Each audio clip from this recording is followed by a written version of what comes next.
ஒண்ணுமே கேட்க மாட்டோம். இவர் பேரை சொன்னோடனே எல்லாரும் ஒரு பயம் இருக்கு. எனக்கு சனித்த சனி நடக்குது, எனக்கு கண்ட சனி, பாத சனி, சனியை பற்றி எல்லாரும் ஒரு பயம் இருக்கு. சனீஸ்வர பகவான்னா யார்? சனீஸ்வர பகவான் நீதிமான். எப்படி கோர்ட்ல எப்படி நீதிபதி இருக்காரோ அது நீதிமான் சனீஸ்வர பகவான். யாருக்காகவும் எதற்காகவும் அவர் செய்ய வேண்டிய கடமைகளை தவற மாட்டார். இந்த நீதி சொல்லக்கூடியவர். நமக்கு நல்ல நீதி வேணும்னா அந்த சனி பகவான பிரார்த்தனை பண்ணிக்கணும். நம்ம மேல ஏதாவது தப்பான ஒரு கருத்தை சொல்லலாமா, இல்ல நம்ம மேல கெட்ட வார்த்தைய சொல்லி பரப்புறாங்க அப்படின்னா சனீஸ்வர பகவான் போய் பிரார்த்தனை பண்ணுவாங்க. நீதி அப்படின்னு கேட்டா அது நீதிமான பேர். கோர்ட்ல வழக்கு வழக்குகள் எல்லாம் நிவர்த்தி செய்யக்கூடியவர் இந்த சனீஸ்வர பகவான். அதனாலதான் எல்லாரும் சனீஸ்வரனை பார்த்து பயப்படுறது காரணம்.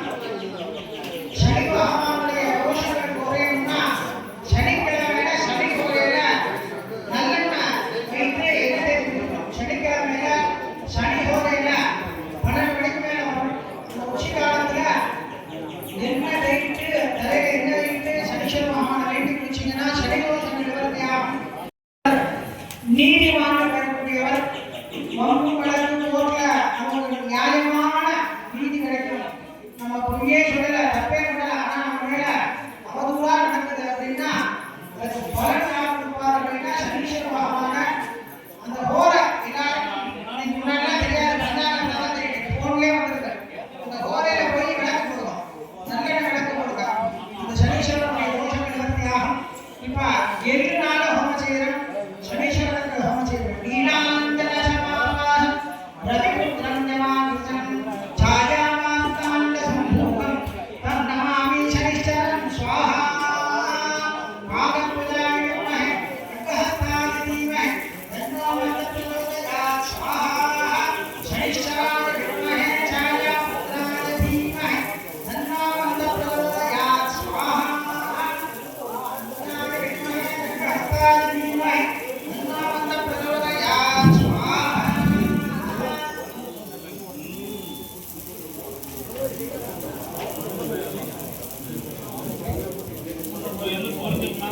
அடுத்தது சனீஸ்வர பகவான். அடுத்தது ராகு பகவான். இந்த ராகு கேதுங்கிறது சாயா கிரகம், பாம்பு கிரகம் சொல்லக்கூடியது. இந்த பாம்பு கிரகம்னா கல்யாணம் ஆகாதவர்களுக்கு கல்யாணம் வேண்டி செய்யக்கூடியது. ராகு கேது தான் கல்யாணத்துக்கு நிறைய தடையாக்குறாரு. கல்யாண தோஷங்கள் யாருக்கெல்லாம் இருக்கோ ராகு கேதுன்னு சொல்லுவாங்க. மாப்பிள்ளைக்கு அந்த ஜாதக பொருத்தம் பார்த்து செய்யணும். இதுக்குதான் ஜாதக பொருத்தம்ங்கிறது. ஒரே ராசி ஒரே நட்சத்திரத்தை பொண்ணு மாப்பிள்ளைக்கு காட்டக்கூடாது. ஏன் அப்படின்னு கேட்டா இந்த பொண்ணு மாப்பிள்ளைக்கு அந்த கிரகங்களுடைய சேர்க்கை சேர்க்கிறப்ப மாப்பிள்ளைக்கு சௌக்கியமா இருந்துச்சுன்னா பொண்ணுக்கு கஷ்டகாலம் இருந்துச்சுன்னா மாப்பிள்ளையுடைய ஜாதகம் காப்பாற்றும். மாப்பிள்ளைக்கு ஏதாவது கஷ்டகாலம் இருந்துச்சுன்னா பொண்ணுடைய ஜாதகம் காப்பாற்றும். அதனாலதான் ஜாதகம் பார்க்கறது. ஏன் ஜாதகம் பார்க்கணும் அப்படின்னு சொல்றது எல்லாரும் தெரியும். யாருன்னா எல்லாரும் சும்மா நினைக்கிறாரு. பிறந்ததிலிருந்து நாம் கடைசி வரைக்கும் சந்தோஷத்தையே அனுபவிக்க போறதில்லை, கஷ்டத்தையே அனுபவிக்க போறதில்லை. அந்த ஜாதகம் சேர்க்கணும். அப்படி 10 பொருத்தெல்லாம் சொல்லலையா? எதுக்காகனா அந்த பொண்ணு மாப்பிள்ளை ஜாதகம் சேர்க்கணும்னா அந்த நவகிரகங்கள் சேர்ந்து வரணும். அந்த பொண்ணுடைய ஜாதகத்துல ஏதாவது கஷ்டகாலம் இருந்தா மாப்பிள்ளை ஜாதகம் காப்பாற்றும், மாப்பிள்ளை ஜாதகத்துல கஷ்டகாலம் இருந்தா பொண்ணு ஜாதகம் காப்பாற்றும். அதனால ஜாதக பொருத்தம்னு பார்க்கறது. ஜாதக பொருத்தம் பார்க்கறது காரணம் அது. அதுபோல அந்த நவகிரகங்கள்ல ராகு கொடுப்பார்லே கெடுப்பார்லே ஒரு வார்த்தை உண்டு. ஒரு மனுஷன் கீழே கொண்டு போய் தள்ளதான் வரலாம், மேலே கொண்டு வரதான் வரலாம். இந்த ராகு கேது தான். ராகு கேது. அதனாலதான் கோவில் அன்னதானம் போட்டா கையேந்தி சாப்பிட்டா ஒரு தோஷம் நிவர்த்தியா. அன்னதானத்துக்கு காசு கொடுக்க கூடாது. யாரோ ஒருத்தர் போட்ட காசுல நம்ம கையேந்தி சாப்பிட்றப்ப நம்மளுடைய தோஷங்கள் நிவர்த்தியா. இந்த ராகுகாலம் அந்த ராகுகாலம் அந்த ராகுங்கிறவர் யாரெல்லாம் ராகுதசை நடக்குதோ நிறைய காசு அள்ளி கொடுப்பார். திடீர்னு காணாம போயிடும், எங்க போச்சுன்னே தெரியாது. 50 கோடி வரும், 50 கோடி 500 ரூபாய் கூட இல்லாம போயிடும். என்ன காரணம் அப்படின்னு கேட்டீங்கன்னா ராகுவோடு கொடுப்பார்களே கெடுப்பார்களே அதுக்காக தான் அன்னதானம் யாருக்கையாவது கையேந்தி ராகு தசை நடக்கிறப்ப கையேந்தி வாங்கி சாப்பிட்டோம்னா அந்த தோஷங்கள் நிவர்த்தி ஆகும். தோஷங்கள் நிவர்த்தி ஆகிறதுக்காக ராகுக்கு ஹோமம் செய்யறோம். ராஜாக்கள்லாம் வேற கோவில போய் ஏதோ ஒரு இடத்துல கையேந்தி சாப்பிடுவார்கள். சாப்பிடுறப்ப தோஷங்கள் நிவர்த்தி ஆகிறதுக்காக அவங்க அன்னதானம் பண்றது. அப்படி ராகு பகவானுக்கு ஹோமம் செய்யறோம். இந்த ராகுக்கு உளுந்துதான் ஹோமம் செய்யறோம். நான் சொல்றது உண்மையா பொய்யா அப்படின்னு கேட்டீங்கன்னா நிறைய பேர் உதாரணம் சொல்லலாம். எல்லாருக்கும் தெரிஞ்சவர் தியாகராஜ பாகவதர்னு தெரியும். சினிமா நடிகர், பெரிய நடிகர். தங்கத்தட்டில் சாப்பிட்டார். அவர் இளமையா இருக்கப்ப தங்கத்தட்டில் தான் சாப்பாடே கொடுத்தாரு. சாப்பிடுறது குளிக்கிறது, குளிச்சுட்டு பன்னீர்ல குளிச்சுட்டு வருவார். சாப்பிட்டு காலையில குளிச்சுட்டாருன்னா குளிச்சுட்டு திருப்பி பன்னீர்ல போய் குளியல் கொண்டு வருவார். அப்படி தானே வந்தார். கடைசியா கண்ணு தெரியாம ஒரு இடத்துல போய் உட்கார்ந்து கடைசியா தன்னோட வாழ்க்கைய பூர்த்தி பண்ணார். அது மாதிரி நிறைய பேர் சொன்னாங்க. இங்க தெரிஞ்சது கண்ணுக்கு தெரிஞ்சதுனால சொன்னா எனக்கு தெரிஞ்சுக்கிறதுனால இதெல்லாம் ராகுடைய காலம். நம்ம சொன்னதையா திடீர்னு மேல கொண்டு போய் கீழே திறக்க இந்த ராகுடைய திசை நடக்கிறப்ப ஜாக்கிரதையா இருக்கணும். ஏதாவது 100 ரூபாய் கொடுத்தா 1000 ரூபாய் கிடைக்கும்னு போய் இறக்கக்கூடாது. இந்த ராகு திசை நடக்கிறப்ப நம்ம புத்தி இப்படி வேலை செய்யணும். அப்படி ராகு பகவான் ரொம்ப மோசமான சூழ்நிலையை கொண்டு போய் விட்டுருவார். 100 ரூபாய் கொடுத்தா 1000 ரூபாய் கிடைக்கும்னு கொண்டு போய் நம்மளை சேர்த்து விட்டுருவார். அது நம்மளே அறியாம நம்ம கொண்டு போய் சேர்த்துருவோம். அப்படி கிரகங்களுடைய அமைப்பு மாறுறப்ப நமக்கு அந்த திசை நடக்கும்.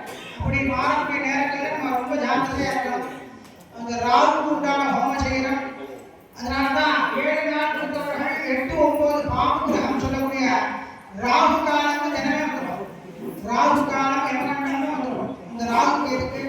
ராகுக்கு ஹோமம் செய்யணும். உளுத்துனால ஹோமம் செய்யறாரு.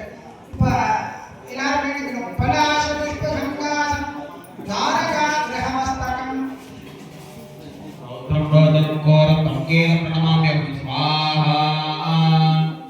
ஓம் அர்த்தகாய மகாவீர்யம் சந்திராதித்ய தகத்தனம் விஹார பதம் போதம் தத்ராம் பிரணமாம்யம் ஸ்வாஹா. சஹஸ்ரநாம வித்மஹே சர்வராஜாய தீமஹி ராகு பிரச்சோதயாத் ஸ்வாஹா. சகஸ்ரநாம வித்மஹே சர்வராஜாய தீமஹி. भक्तवादी महावीर सत्तार्चवर्तनम सिंहार संभोधम तंत्रावं प्रणमाम्यहं स्वाहा. सगसमात्मने सपराधागिरीमहे तन्नो राहु प्रचोदयात् स्वाहा. भक्तवादी महावीर सत्तार्चवर्तनम सिंहार संभोधम तंत्रावं प्रणमाम्यहं स्वाहा. सगसमात्मने सपराधागिरीमहे तन्नो राहु प्रचोदयात् स्वाहा. सगसमात्मने सपराधागिरीमहे तन्नो राहु प्रचोदयात् स्वाहा. ओम राहवे स्वाहा.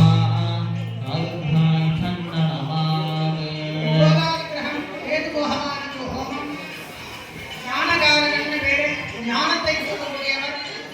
அதுக்கு மேல போயிடுச்சுன்னா பொண்ணு மாப்பிள்ளைக்கு ஜாதகத்தை யாருமே தொடக்கூடாது. அப்படி தொட்டா அந்த ஜாதகம் வேலை செய்யாது. அதே மாதிரி ஒரு பொண்ணுக்கும் மாப்பிள்ளைக்கும் கடவுளே நிச்சயம். கல்யாணத்துல நிறைய விதமான கல்யாணம் இருக்கு.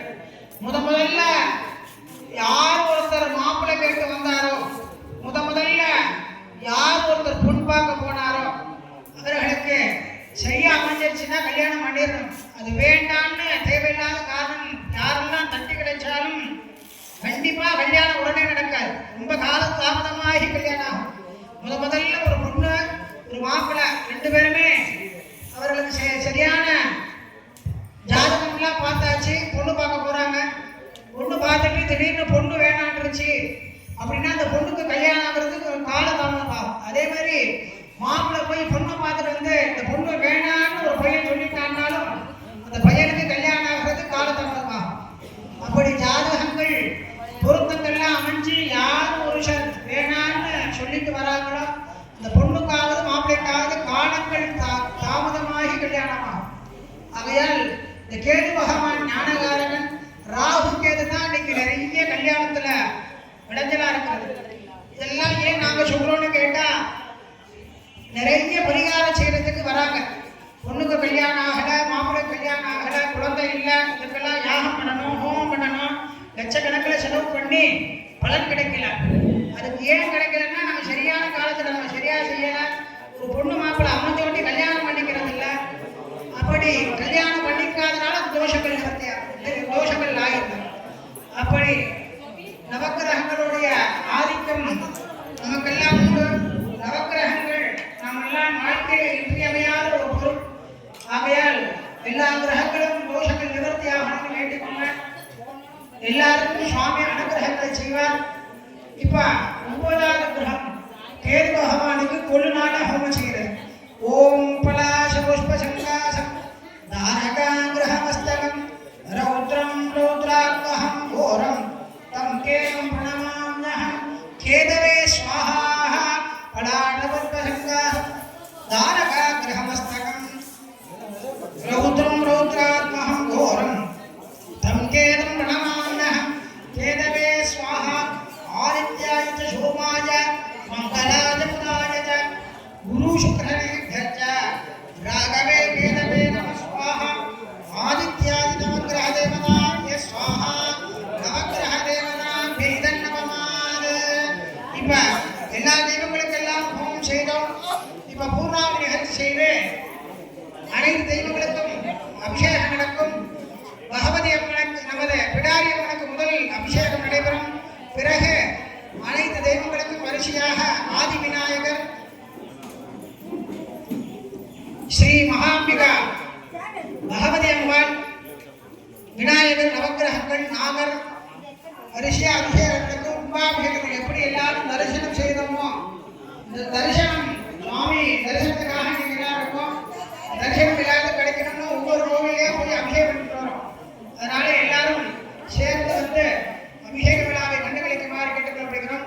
வந்த பிறகு புதியதாக செய்யப்பட்டுள்ள ஐம்பொன் சிலைக்கு கண் திறப்பு விழா நடைபெறும். அபிஷேகம் செய்து கண் திறப்பு விழா செய்வார்கள். அதனை கண்டுகளிக்குமாறு கேட்டுக்கொள்ளப்படுகிறோம். இப்ப பூர்ணாதி நிகழ்ச்சி நடைபெறுகிறது. யாகத்துல காசு பொருள்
समर्पयामि अग्निमेले पुरोहिता यज्ञस्य देव पृथ्वीजम् होतारं रत्नधातमम् इषेत्मोर्जेत्वा वाजवस्तो देवो वस्सविता प्रार्पयतु श्रेष्ठतमाय कर्मणे अग्नाया हि वीतये गृणानो हव्यदादये दिहोदा संसिबर्हिषि छन्ना देवीरविड्डया आपो भवन्तु वीतये संयोरविश्रमन्तु नः महागणपति प्रीत्यर्थे अंशध्वनिराः प्रिये अंशध्वनिरागम् अवधारय